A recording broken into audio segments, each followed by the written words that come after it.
మైలవరం నియోజకవర్గంలో ఒక సంప్రదాయం ఏంటంటే, ఒకసారి పోటీ చేసినోళ్ళు రెండోసారి గెలవరు. చనుమోలు వెంకట్రావు గారు ఒకసారి పోటీ చేసి ఆఫ్టర్ లాంగ్ గ్యాప్ మళ్ళీ పోటీ చేసి గెలిచారు రాజశేఖర రెడ్డి హయాంలో. అలాగ తప్ప వరుసగా 2 సార్లు గెలవడం అన్నటువంటిది అసాధ్యమైన పని. దేవినేని ఉమ మంత్రిగా ఉండి కూడా మళ్ళీ రెండోసారి గెలవాలి. అలాగే అంతకుముందు వచ్చేటప్పటికి వడ్డే శోభనేశ్వరం మంత్రిగా ఉండి కూడా రెండోసారి గెలవలేదు. కానీ వసంత కృష్ణప్రసాద్ మాత్రం వరుసగా 2 సార్లు గెలిచారు. అయితే ఫస్ట్ సారి గెలిచినప్పుడు వైసీపీ, రెండోసారి గెలిచినప్పుడు తెలుగుదేశం పార్టీ. పార్టీ మారి గెలవగలిగారు ఆయన. ఇప్పుడు మూడోసారి గెలవాలనుకుంటున్నారు.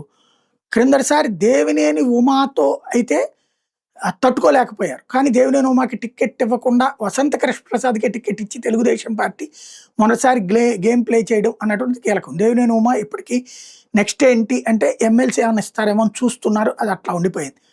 ఇటు పక్కన సీన్ కట్ చేస్తే అక్కడ ఇదివరకు మొన్నటిసారి 2029లో వసంత కృష్ణప్రసాద్‌కి వెళ్ళిపోతే జోగి రమేష్ ఆ టికెట్ అడిగితే ఇవ్వకుండా స్థానికంగా ఉన్నటువంటి ఒక నాయకుడికి అప్పజెప్పినటువంటి పరిస్థితి. ఆయన కాస్త ఓటమి పాలయ్యాడు. ఒక సామాన్యుడికి అప్పజెప్పి డబ్బులు కూడా జగన్ పెట్టుకున్నా ఓడిపోయాడు. అయితే పెడన నియోజకవర్గానికి వెళ్లాల్సినటువంటి జోగి రమేష్‌ని క్రిందటిసారి పెనమలూరుకి పంపించి దెబ్బతిన్నారు. ఇప్పుడు అతను మైలవరం కావాలని మొదటి నుంచి పట్టు. ఇప్పుడు మైలవరం ఇచ్చారు. ఇప్పుడు రోజు వసంత కృష్ణప్రసాద్ మీద పేచీలే. నువ్వు పావలా అంటే నువ్వు ₹1 అని తిట్టుకోవడాల దాకా వచ్చేసింది.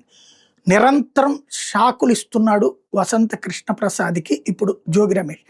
ఏదైతే ఇసుక దగ్గరికి వెళ్ళి చూపెట్టడం, మైనింగ్ దగ్గరికి వెళ్ళి చూపెట్టడం, కొండలు కరిగించేశారని చూపెట్టడం, వీటన్నిటిలో డబ్బులు వసూలు చేస్తున్నారంటే నాకు డబ్బులు ఇచ్చినట్టుగా చూపించు అని అడుగుతున్న వసంత కృష్ణప్రసాద్ ఆయనకి డబ్బులు ఇవ్వకపోవచ్చు, కానీ పార్టీ వాళ్ళు తింటున్నారన్నది తెలుస్తుంది కదా. కొండలు కరిగిపోతున్నాయి కదా. ఇదివరకు ఇవే కొండలకి సంబంధించిన ఆరోపణలు దేవినేని ఉమా చేసినప్పుడు తప్పుబట్టారు.